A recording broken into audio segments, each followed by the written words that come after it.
he channel RC achang terun ti hi khonga in min lo subscribe sak ve ang che zanin chu thon thunga inom deu in ngai thale phot mai te ang o aziak tu hi sang sangi kholring lung lian ani e kan pia loka chuan an rik deu hluta wangin ka hoi phei wata college no pang ho pokan ni le toang helaya khera hian anon inti buai ve zia kan sirami na ti chuan ngai dan ka siam thiam ngala rang taka phei wati nan lo ri lui mai tlangwal pani lo in sual mekin asira an lo din hual thap bok du tok ru helai muni in suana turan ni love kati chuan an top chata minon mel ha ngam le ngam te chu fer taka in sual mai tura lom engein lo buai ve waka mei che pakhat hi an naron tia cheklakin chu nu lam chu ka hoya mei che te fel et ngo le vunung nal zet nei hi ni in a mui analin khabe phira nei boka asam chu adar a in tle min na sei bok hau rep ka tum nen mel tha ka ti ema wangin soi mai tur po ka helo ani chu kapu tu po ni la buaina chin felwa in keraton reng ai chuan ngam le ngam chu in sual mai turani aron ti le ta ka chuan chek deu hlak chungin in ngam le in ngami ti mo college nau pang lekin lani hi chuan kan ramdar thalang turin lani bok hetiang mai maya in ron om chho hi afu berlo katia anui hak ke chu pakhata dika pakhata thiam jok ti vel ai chuan tharum hian soi felila thra ka ti ber aron ti le kherani chu rum zetin kamela atet nen akol mel ze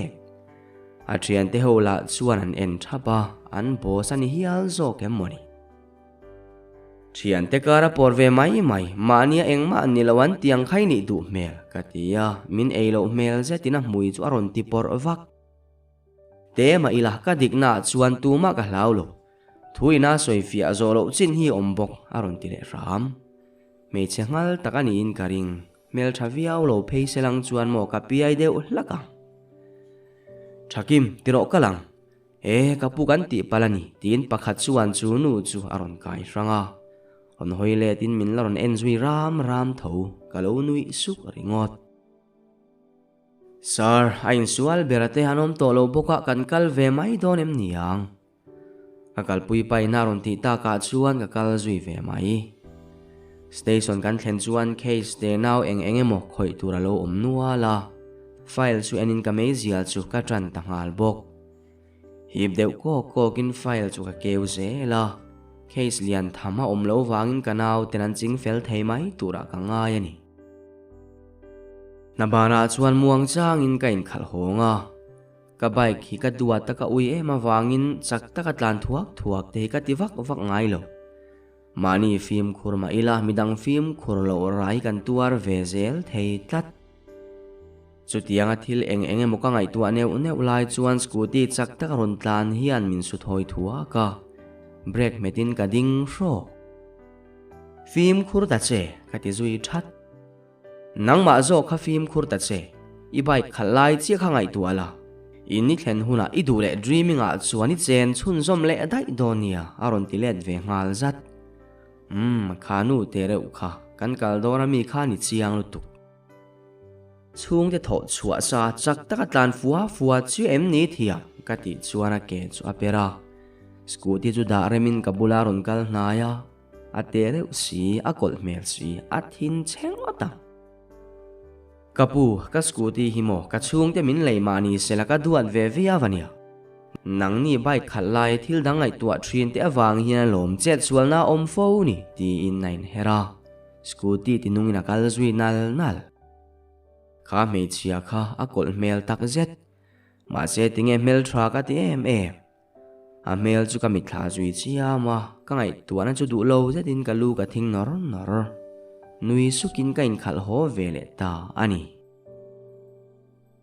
kaming julal riat zelani in tuna hian Aizol police station a el sign kon meka rui thei thila ka filima ka pan kan no pan lai tanga uluk taka min ril ra ka ti mai ti chin chak na ka nei ngai lo ba ka kan duty na tang ringot point zu le rui hlovina mia ti buai zia ka muin ka hetam hle a Now may chia pakat kaneya tuna ayan middle school azir tirtu ang nget lovin ani vemek. Kapay high school azir tirtu nin kanwero in lama aum thung. Kapay ko han upanin veng chung parona niya. Hey vang tak po hiyan kay point thay ang angin nun uluk katum chove tree. Ka uluk ma nge bial nuzon ko nga ka film kurlutuk vang zo. Tun theng hiyan nupuero kala nei talo ani hi. Mitren kadla chuan min fiam nan takan mga. Inule paten tumong benan sak veto te mayaniao. Anti te hiyan soitur helovin kahoy ringot sel. Kuma chuan muin kamay mitching vang vanga kanulangal zet chau ka kamit tharun lang ani chu. Diktak chuan mei chiai veizui em kani ngai lo. Mi pa mel chia kani lo wang le ka na wang ringot po hian betu chu ka nga. Ma se ka du takala tong lo po anima na. Tuna kanula thin chia le kol mel zet chau ka eng wangai tu areng nge mo kani ni. Ka thia ru chia ngalom do ta soe ni ka ama puna odlutu ka asoe zel. Eng wangin nge karu ngotanga nanga thite ang khachwe du nila pangapo kalei the. Ngoi ru thu zo fia ma main lori khlut ni. An beng chen ma wang chuan karu matanga chuakin enge thleng ti ngai ven ka watuma. Ka thilwa muwa wang chuan ka ding zok. O khanu le bok khamo. Ehe nang mo ati ban chata. Nimina khan form ka hak lo wangin police ka ni ti akhelo ani mai the. Onie enge an buaina tin constable chu kamela. Hey achianu hian thiruwa apwani ome aron tia. Rutak takila station thleng karon zui duinin ringem ni. Karulo ti fi anan karon kalani hi. Abob ko kherpa chuan chunu tereu chuan atia amela hlauna pakhat ma ka mulo bok. Aru chiang alom apa po ruguru. Abula mei chia chuan aron ti ve ngal zat. Kapa churu guruani na hansoite chang fakaron ti chuan a thian nu chuan ipa eru na sajia chu thup tum ma ula in theilowang kan revek inin le ipa hlote so e ain mil reng love ti fu in ti mel takin naron ti ya ma se chunu chu anui su ei ruk tur nei velo te bok hi in lo buai thri keni bok an buai lo hi alo ti ol sam et lal thakim ithil ruk churon phor ovat mairo ding chuak chungin na tia a mel en poina thin rim to tak zet ti a hriat thei lal thakimi mo ma sela wa han that kim lo mel si ve ani chumuang chang aron dingin ama me chia chu en wanga khatiang khan ka chung te chawin min aw thei o kanu le pa chau khatiang min ko thei tu om churan ni ati le ta ka chuan boru ka so san main ka thutira an buaina chu soi turin ka tita ani anhanin nia le ria dik zok ni antum ve bok nen kan station chu tire lo takan ni ringot ato pa ero an thianu pakhati aron lang vele talawa thakimi hian eng ma arulo sangpui hian abial pa lo du ve wangin ti hian ti mai ani hi atia thakimi chu chapo deu takina hoi deu wa ami zia chu makati tol mi pa wang mai do te in pu chu thil ho takani thudik la thup thei silo ati zoi sap bok do din ka pulo ala tak takalom sang puina ti chuan thian nu chu kamela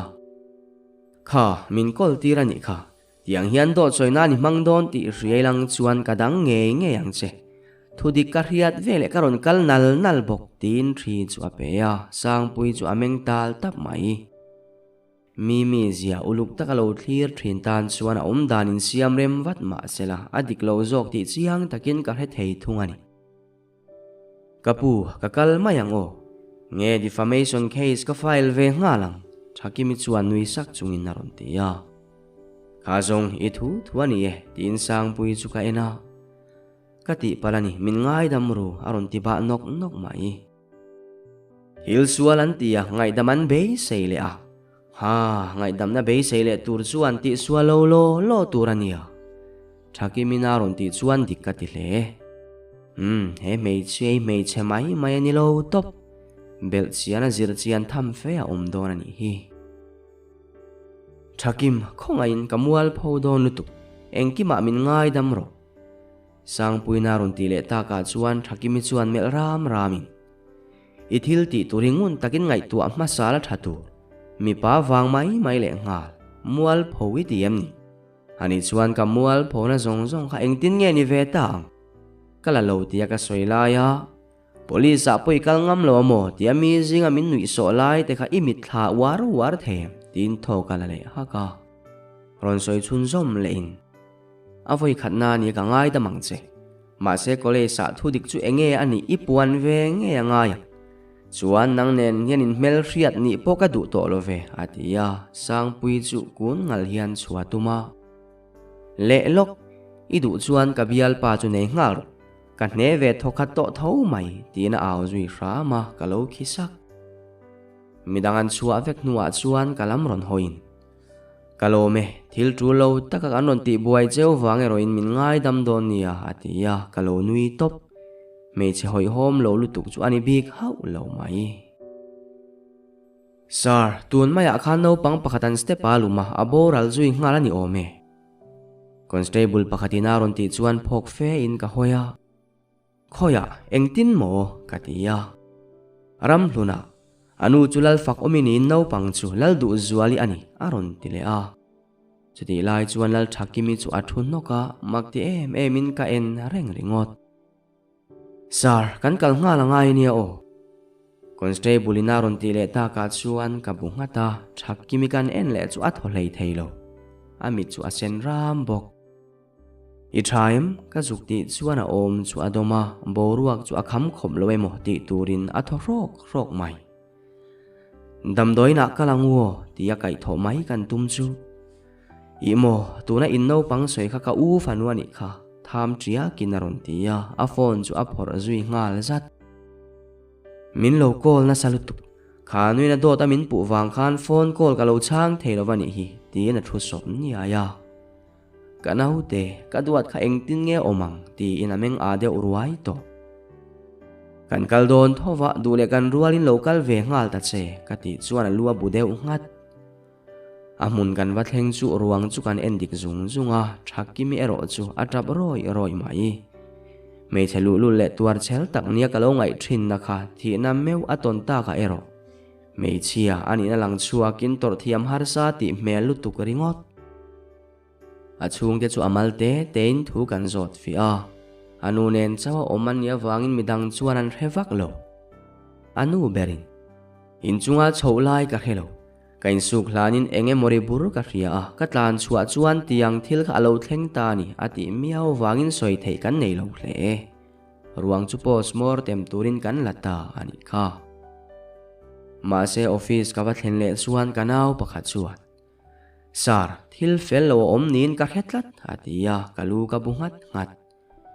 no pang kele kuta khan thil cha taka de na nuwa omani chuan anu khan zu ka in ngai lo watia in chung khan en kwal khan zu ruwa ka munwal mai he case accident satlia chu ani theilo wani atia nie kepon khano pangkha ama che sual ni in ka helo enge mo thil in thup chu omani kan chui chiang thuai tura nga ya tun tum chu kan ha de odorani mele kati ve mai bok atuk vuina po chuan kan vakal vele a thakimi po ruang bula chuan thuin atap char mu hreom takani he mei chia hi mei che kole lul tak angin kalo mutrin khania ma se thina meu hi chuan enga lul po alo sop jaw thei khopani yang a mele che zia zong chu adang lam vek hialani voi zowa chuan thakimi chu ka befala athil riat ang temin rilve nual bok ani thakim I u bulami so tunge katia abial pa ni so mi pa fel taknin ka ria ani I u hian zu ka in ngai lawati sia zu umruwa kan munwal sia ama tak chuan in ngai lawa ma sela bial pa so na in ve zeu thri ani le in naute kuta son kang nu ma kan munwala ain tipal ti na nge tun na ya chu tianga in ti pal na chu anem kawina soidan chuan samrol na kha lo khoya chu chuan lo in ti kanga ti khamule tin min lo chang le ole katia I min puina kalom tak zet chuan boi te thena hian fel lo omin thria em ni aron ti le ta ka chuan chiang takina mi ta chuan kamela ka khelo ma se enge mo chu omin ka ria kan la chui chuak mai tura nga yang o tin ka lo chang le ka mu tir che khan mi sual ve deuh tura ka ngai che a ma se lai lo sual lowani hi thakimina ron ti chuan kanui hak haka nang po me chelu lu le chapo tak anga ka ngai ve tho che alom ka lo ti let ve mai in ka hong chu ka chaw lu tuk in ka ho chu ka chaw lu tuk khuma ka let thangal top boya chokan ei ve ngal mai donem ni kanun naron ti ta ka chuan ka thowa chau kalam ka pan ve ngal kan tho puinu chu nui chungin kana vinalo ti le towa en po en lem lovin i mak du zong te kan nei ve lo mole ka ti hlak i du zong chui la mu fu chuang lo ti na ni mo a chia pai ve ki tum ti na em ni nui chunga kana vinaron ti le chuan kanun na lo tui ni ve le ngal zat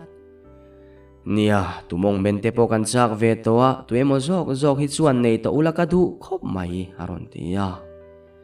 nu nau tein lom sia homa laila ni mai lom ka ti chuan ka pa chu ei lai chu aron ha ka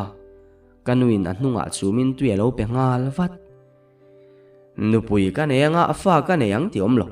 ho malak ten la soi deu davania oi ka fa te ma manu soi rem tur zon pui to pan nga yani hi aron tia kanui dar dar kanu le pa bula om hi chuan nu pui nei turin min no reng to mai nen luan ti hai zual ngoi ngoi kanak ru bo hi tuna chuan nula ani ve om to tho sia aron in lar harma ma ani voin lama khan thaki mi number kha kadila ka bedol nge don lo tin ka in ngai tu abuai fe nupui nei rual uai to ni si engwa nge mo me che pakhat thin chezet betura ka in ruam man na sat viau ni bro yom mo tin ka thian pasanga aron luta kalo in ngai tu ana sa deu nge ni ka phuzuk deu te vak vak che hian ka ti chuan chera thut nokin min lo len pui te apa den lutuk aron tia kamel ro ileng rei le via wani yang chu mole ka ti chuan thok hak pain chu chuania ni zan ka leng rei dewa daring zat nge tia kan zot kha apa khan khum lama tangin naktu kani to naktu aron ti thum du ta len le ka du box si aron tia ni chu kanui huk o ama po khana nawin len hun tina zia kani lom ni ka ti le chuan in mel zetin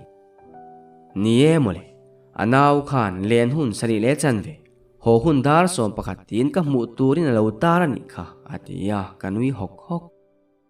nia ileng rei thei hrim hrim kan ti chuan ko khan lama thil eng engemaw ti tur kan nga thei si kan len ve man meu chuan mi zong zong mut hun a lo ni to thina lo mole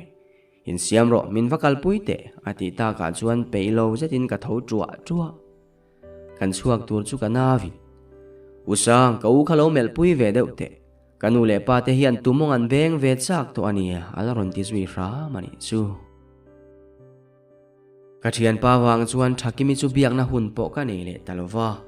ma sela tu jing ka tho ve le ka va be ve ta ram karin ain min lo chang thapian bok tuna chuan he mei chia hi ka bial nuwa ka siam donani coffee in turin ka chuaka basketball court lama thoma oma wangin rang takin kan phei ve vat min kop ve lamo ha mi pa poi ni lo pon fen feng ro ti tu o chu thakimi o kha an e ma wangin ka kal nai le reta mi pa pakhat nen lo in din chil de oran mai kal phote kan soi thadon nia mi paina ti chuan a thoka ami tui chu atling pambok chap in sum ti riat takina mui chu akhur dera akuta humru na saviau ti po ka mu thei enu ka mu apiang hian enga tinge mo buaina chomtel zia thin ni hei himo ke ayai than chu in mel chedun lutuk hlim rengang cheu o hlim rengin thei talwani point in hlim lo ti min ria tir suang cheu ka mu si tur tok le ka niamin ni lo nan ati zui le panga a o chu akhur lek ti ka ria ibial pana du lo chu engei lak nat viawa nang ai thamin nei to ti nani mai lo me che pakhat hian ron tia om dan vela chuan ne tuani zialan tir ka ti mai Kabial pa hian mo aru kamin ko pani chuan nang po akop vele thawang che. Imo apoilo kanat na le karil ruha na min tor chok tu turini ti na ni mai. Nat nuam le atile ngat. He mei chia hi tlom hre takani karing ama hian tlom tum na mel ka mungai mi alo. Na viau ma la na lowang khan lo omang che. Imit sen ra matrang khan inat zia ka mu ve vek. Mei chia bok chuan lo tile in. Kat hin lungi mutlang thei tina em ni. Ani ai tha hi chumo tam takan om. Ka mu treu atile chuan chu mi te pani chuan mu sit mel je tinan mela. Ka mu thei to ngang lo chuan. Kimi heta ni moi lo om. Ka zong rei to lutuk che tin ka papan na ya ka vakua. Kan kaldon em ni. Thil ho mai maya buena siam to su ka ti che kha. Tina sama chuan ka tuaya ka kalpui nga. Min hnia lem lo boka ka kalpui lok lok mai. Mi tliam na deu kan thlen chuan dingin ka von na chu ka tha. Tinge iom na pia nga hian buainai siam. Minan en thup cheu kha ka tia aron nui sak. Mi yang khan min lo en liam ve mai ta che. Tinge ka buaina to pia ngin lo om ve. Te chu min la tilet zok ka. He mei chia hi eng tia ti chi nge mo ni. Thil ho mai maya inti buai zi asu. Dik tak chuan minan munep lu tugang che katia amui ti porin. Mi abuai man kanilo. Kema po ka inchin fel thailo laya min mu dan le ngai dana ka buai zel chuan nun ngai na ka rena alaron ti ram. Ni te se ho podro. Ke po office ka le don tin ka kalsan tangot. Ke mi pa po na thave tak nei.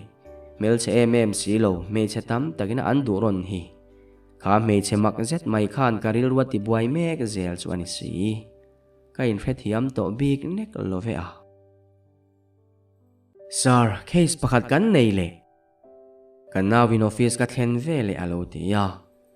Eng case nge. Chuan mania no pang thina khai lo ngai ven zuyem ka ti ya. Ngai ven zuye hey file ti pain a file ken lai chumin pe ya. Sir, kalau lu tir mai don em ni. Sex video leak out chung chang ania FIR thelu andua atia kabungat. Nula pakat lo lu chuka en renga a mail ka mu chuan ka phuzok. Ani pon min mu chu maka ti deu ti a hriat thei. Lo thu ta che tin cher ka ko muwa akun deu ngal mai. Eng buai na nge ni ta ka ti let chuan min en lovina kut chu akhal niap pa. Hriat zel nang ma mo aron ti tham deu chala buzevin kanui suk ringot. Min ngai dam thei to em aron ti chuan. Hun kal to soya ngai lo. Man chu hunina liam pui to. Engei buai na chule ka ti chuan a chil chu alem khala. Ka sex video leak out ati tu po ka bial pa ani aron ti ban deu chal. Ole chuan FIR ziak lut du tina em ni ka ti chuan buk ngat pa in. Mual phone na sa tak katok boka kasoit hiam lo ka zak ngoi ni aron tile. Amit sen ram dana chuan trapani ti chiang takin ka hethei bok. Chuan engtin kan ti chuan. A thei chuan zel tang se ka du. Ka thiam lo chu ni ve tho ma sela video in na la ti ka helovani atia. Kanaw chu kaw lu ta FIR ziak fel turin nanin hruai chuak le. Kachera chuan thuonin kamai mi ching wanga. Ni tuna mi ama rem ruat sang i wange kharani tun thlenga ngai zong kala nei le tak lo ni. College kan kalai tanga in ngai zong chotan nin me chatong tam takani lo ba ka me chenu nap ang chi khani ya. Ama mel train piana thiam bok nen abial pa ni khanuam ka ti train tak zet. Chu mai ni lovin min thiek tu tam takan ombok. Mi padu thu sam me chia ani ngei karing. Min za thiamin ka thutluk na ada poimo thiam ma eng po ti don sela min ron thlap sel. Ma se mi ring hi chu kan lo in thup thiam khopa. Kan pon lam lan dan ringot kan lo ni lo zia chu ama khan ka chiang viau thung siani. Ka thian ten mi padang nena in puran mu fowa ril tu po kan ei le zeu thi. Ma sela ma berin. Ka thian te an nia lo min phur tu na zong hi kan ngai zong te an ni lo. Mi zo chu in soi neu kan rat ma CC te kan ma mo lo. Veng tina CCTV active lu tu kan kol vek. Fiam thu khana ti mai sela. kaduna khana ma min rin tira ni yang min bum kha karing phalo hrim hrim ni khatsu klasaron kallo wangin an ina ka kala tu ma an lo omlo kong kalowin hong hiaw boksin en makati ema wangin kalut langa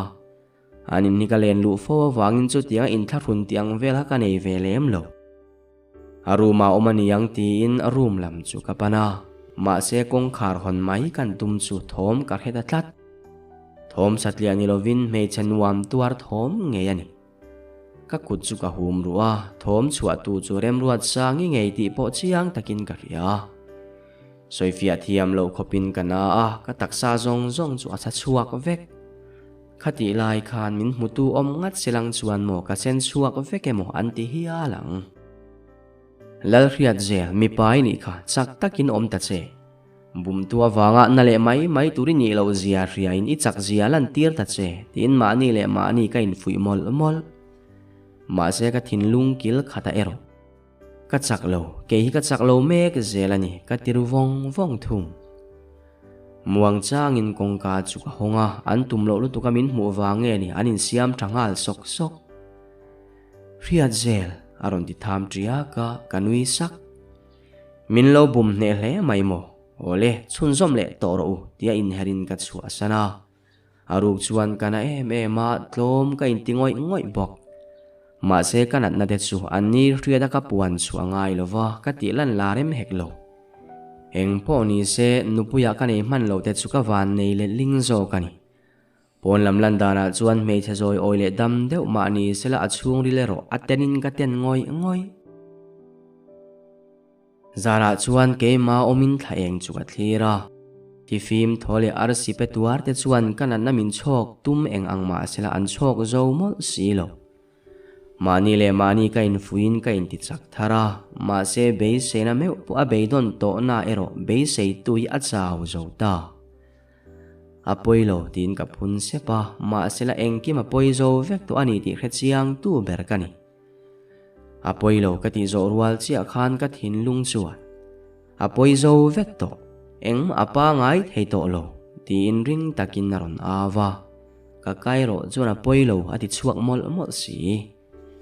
nie ka chungril nun mi te mu ka du lova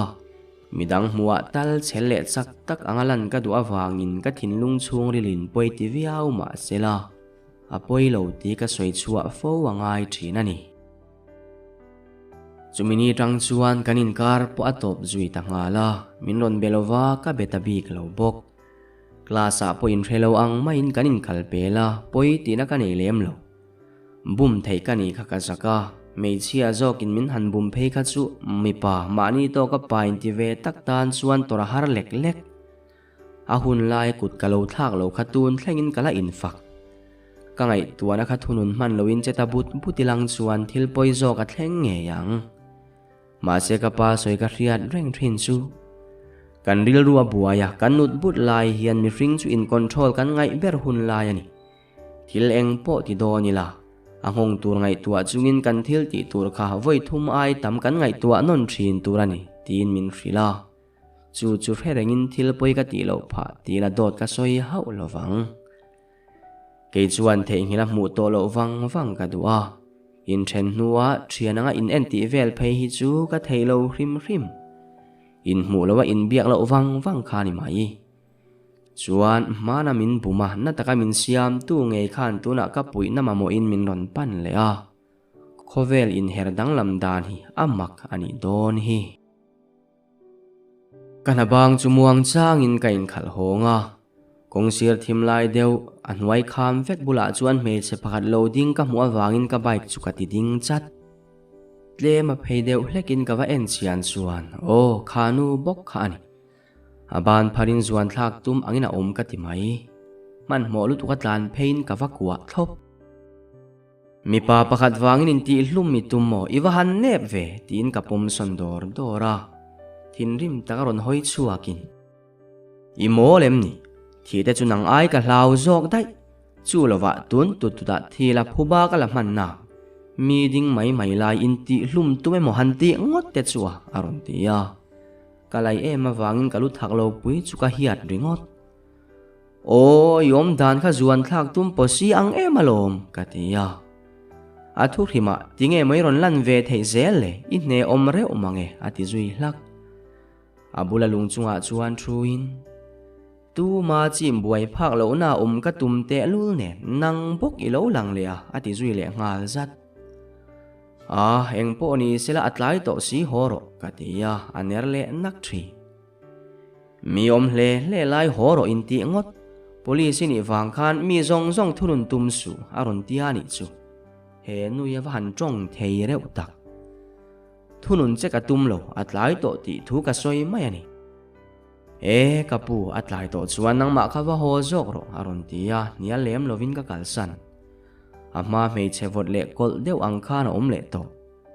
Malaka tum te lul nen he nu hi engtin nge ka zona ka wai tir thayang o ti ka ngai tu angal ngut mai. In ka thlen chuan ka na vi. Mam, voina mei chian en ka thian ten an mu chewa alo ti le to helmet da pa in. I thian te la hi mun tinan oma ka tiliam puat. Bial nui nei ve ti na ni mo. Ria chian chak mel se tin naron ti ya. Nei chep to kan ti chu phur fe in. Nu pa lo chuak theu maman bial nu nei don atia aka ka hup sak vat. Ma sela soi zo vek to. Kanu le pan ron chuaka. Eng tin mo mama khoi lama mi nge kanu naron ti chuak nga. Kanau chu ka mel vak. Ala chiang lo chu tinga bial nu turpon ka ti lai chuan mit ko san akin. Voina puan hudun reng siya inzep vena sa aron tile ram. Mei chia chu nilo sila ka kuk fok to ngeyang mole. Zara chuan ka thian paron lenga kalo soi pui vena sa mai. Boya idu ve tak tak ani kha. Mei chia le ui te chu a chul nel pe peyan ti kha mole. Bereng la anin viau lo che pona du ve em ang che atia kanui hak. Taka voin chu rem sangi kha ka multo la sin kan ti chu min ron enin. Kha nu ve zet kha da zat si nun lem ro pui si aron ti repa kanui hak. Ti pal ti thu kha chu soi ve nge kha mole ka ti le. Ti pal ti khovela ka tong kam huat berani. Ti palan ti hian ami ringa te kan natur angin kan na zo vek to thi. Nang po inat ma wanga ni tun thenga ilat lang wal ni aron ti ya. Tlang val to lo ang mai hian trong thin lo te katia anui kar. Kan pahnia kan om to hi chuan thian dang kan mamo lova. Soi tur hiat lo ti vela kan nei lo. Pahni chau ma ni la trong hi kanin chu ve nak zel. Zanarei tel tela ka thian pan min fui por thiam bok nen thakimi chu engtin tinemo kawa beve ringot. Thin se viau ma sila phone chuan min vin hluk bi kher lovang tiril ruwa bia kani. Atira chuan min chang bul thei viau ma sila ka tum nge ru saru. Ani ka vei to kata ka siam ngei don tiril ru puchungin ka bezela. Ani pon min chang hut to lem lo. Atu kal chuan u te na kal tur thua soe wangin case kal lai ni tho ti chuan lamin u te in lam chu ka pan ve tangot. Karin nang nge in thaki mele u po an lo oma. Abial pa anti po khalo om ve bok. Ilo kale lo iwa fel ve ti na u chuan min lo chona. Thu enge mo kan soya miswal tak chuan in ka khelo. Afanu khatim maya boral kha tuar le pon ka ria. Ma se ke ma hian diklo omin ka ria. Khanau te kha accident satlia ani theya ka riat lo tlat nahi engwang nge mo ni te reng ni. KCT to mai ka lo du deuh to. Postmortem result po khan eng ani to silova ui naron ti chuan. Nia ti to ma in du po ni thei. Ma sila mor kan bok trep to in karing. Relo te talmin lo ngak le lok ro katia athohak. Ka fanu kha ka nei chun tak mewania ama wang khan eng kim kha ma chona ol sam thi. Nu thoi tin min selin min diriam thin ma sila ka fanua wang khan khang har san na te kha ka ma chon ve thin. Tu na ero ahar sani ti in na mitui chu atla amak lo om phele mai ro mani chaw om chu him lo hrim tin thakimi pon alo nor ve zat bok kapasal lunga na ni ya anpa farwang chuana ni bok chu wang chuan he in hi ka chua san thelovani atia kalu ka bungat ngat ni e atan po har sa ve ngotang an soidanin na pasal thi na hi kum thum vel chau ania chu ta fanua sun le ngal ani si ti chuan thakiminen po kanin be chho zela mei chevot tak nia kalo ngai kha lo ni em big lo mei chefele pa ngai tak nin ka ngai ka ria thiam dana chuan engemaw na thuk tak anei to awangin azia in thlakin pon lama nel omlo tak angin na langanga ma sela chungril lama ero rin ain alo nem dai thungang in bedam tialin ke point ka ngai na tel tela ka vei bur reng mai ka in hret hiam lo kanin berei tol tola indu na lutin ani ka kianga chuan engkim hi amoi thar vek nin ka hretri tlerol ngai zong nei te po ka ang zok ma abula ka chuan chet lai tut ka hrat viau bok zan khat chuan ina ka len line tuwe mo mi pa pakhati aron lut ven nola dana chuan voi khat ron len lu na ani lo ti chiang takin ka hrethe atlang nel phar viau bok a ho nuwa tunge kha pa kha katia kan thian pa ni kha aron leng ve thi thian chau mo i thian he do ti soi mi dop ka thiamania ka ti chuan chek hlakin ka bial palhuani kha ka du to chuang lo aron leng lut vele nol sel inin lutuk ati zui hlak dik tak chuan ril ru zong ka pe chianga min bum le siang ti ka hlavani katia engwang ngotin nge ka bumang che nangma zok hian min bumitum ati let zui dai henu thu soi pui hi chu ti hian kan soya ato pa ero kan thiam lo vek ani le thin zia hlol lo i thian nu chu choya som ve ila kana vinati arenga wangin cho ei turin thakimi chu ka som tange nge ya lox ka mela dikem ka kor hak hi atha em ka konfilo ti in nain siam thasek ka nueti zaviau asama chuan tuain i thaber i dik vek katia ka wang lowania ka dik lowin ka ria ka sam tuai zia su athur du si ati zui hlak me chete si thin che si kim ve biai bok si an ti chu ka bial nuwa hian kim vek in kan thlen chuan kanu le pa chuan min lo lom thiam ngang maya kanau la chuan mel than ti em khopa engtin ngei bum thu i police ni na ini fau em ni ati deu sek kan hlimpui ta phian ama thakimi atong du in kanu le pa biak dan to ka thiam ema kanau nen phe chuan in kom nge nga lutuk ringot ti chuan hun kal ve zelin thakimi nen po kanin zui chho ve zela ti tau chang nei ve thin ma sela arei ngai lo hanin hauti vel kan nei em lova kanin ngai zona chu tluang pur tila ka soi sual tam lo via wang sar khano pangnu khan min ron phona kan naw pakha chu man mo takaron tlan lu tina tholoi loya asoi dara thakimi uani ti ka ria enge soi tin ka thovat ari deu pura chuan mo sar thil diklo omin ka ria ati chuan motor laula kan kal ngalang katia kan chua thakimi phone mai ka tuma ma se ka phone office ka the ngil ti kain hret chuak le no anin kota chuan motor chuading tata man mu emin ka chuk nga kongka chu muang changin ka honga alo in kal lo lau room lama thom ka ria ta wangin muang changin ka chowa kanau te point min ron zui vat lal riat zel hi ka ngai zon chan ni hello mo he thili chui chuak thelo tur khopa chai buai ka tum mole ka thil tum chu a hlo tling ta chi abok tia thaki minui zui ar chu ka ria kanau te ho pon min mel thap i thang kama kan ok done mo itia kan thang kamai ok zo kan hi duain thil hema ma ti tu o chu thaki mi u bial pa ngei kha ani ti khil ka ngai lo bok boite kha ti pal thila step alumani kha tin thaki mi chu anui le mi pa po chu anui ve ngal zat chelovin ka ding renga kanau te ho po chuan min ngai chang ti ka ria ma se tuna chuan te chuak tur ka omlo mai ni lovin mi pa ma ni la ka tharau hi athok chuak thei hial donin ka ria ani ka bial nu ka lo mai ve em khan min lo bum kwal ne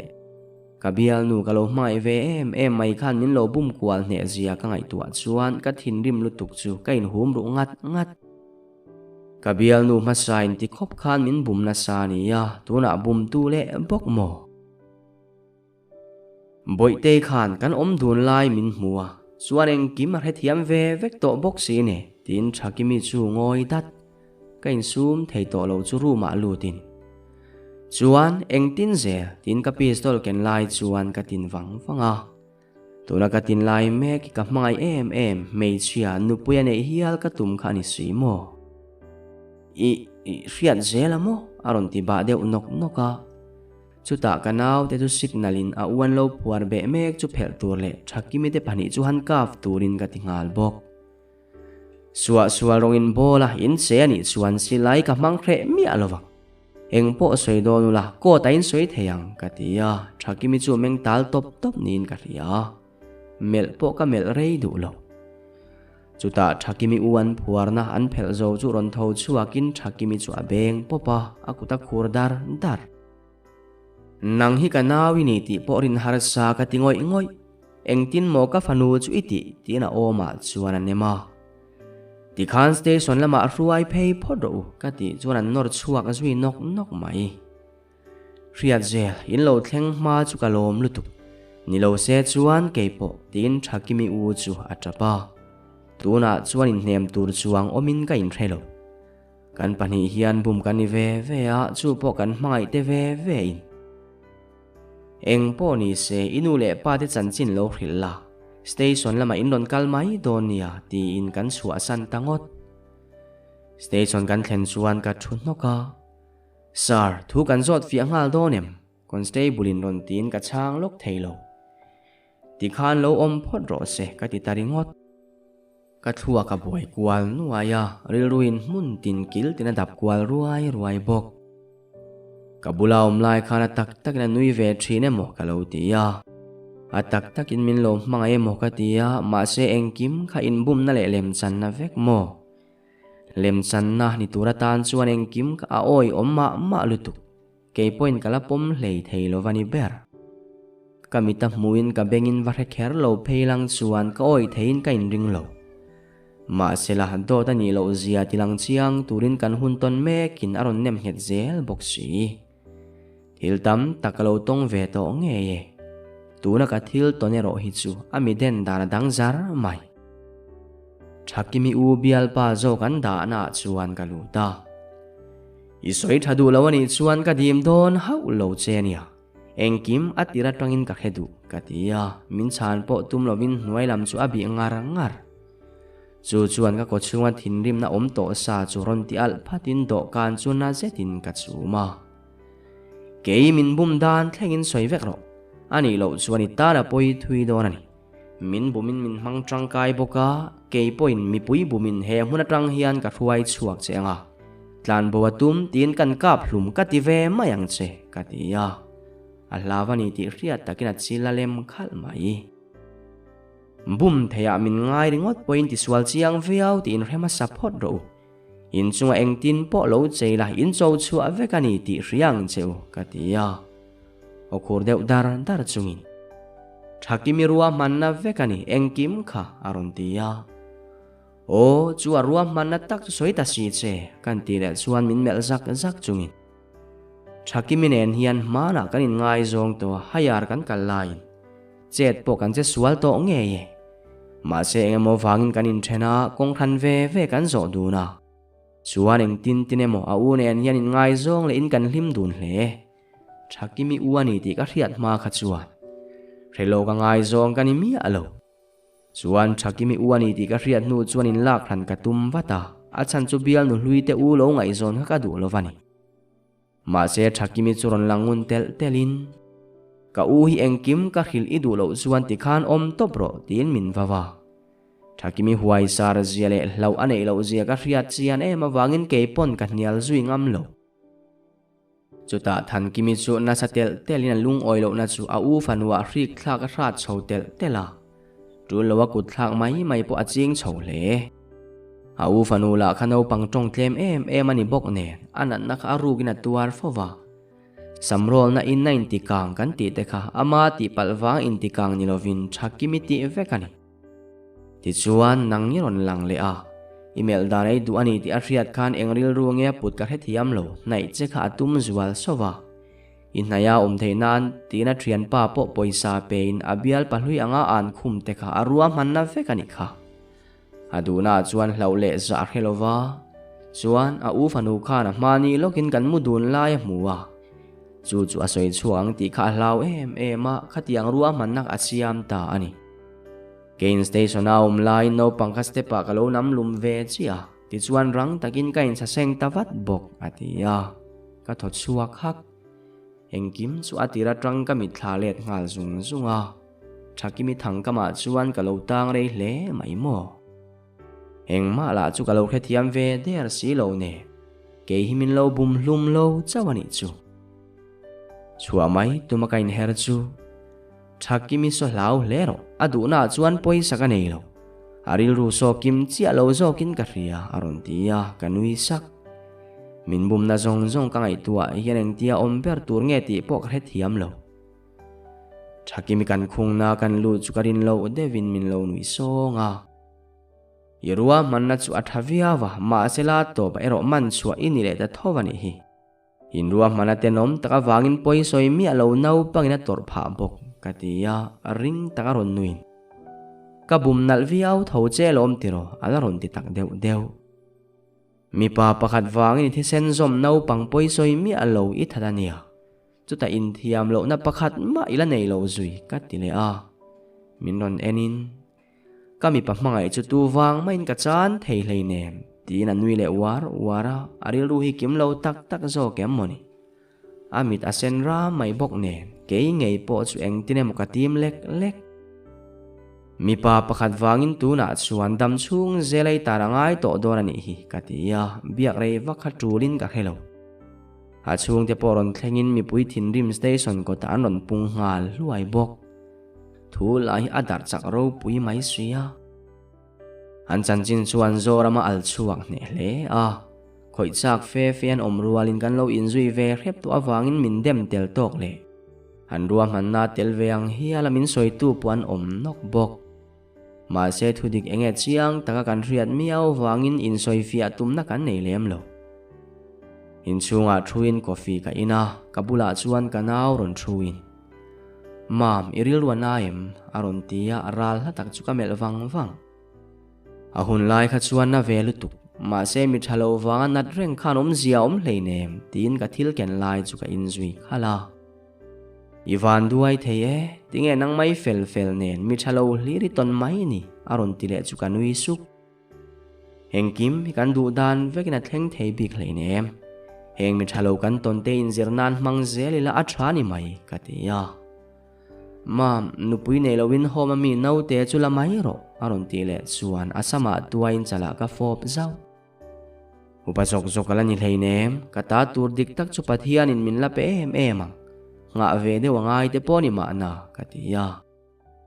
ani thakimi chu zelan thon thlato emni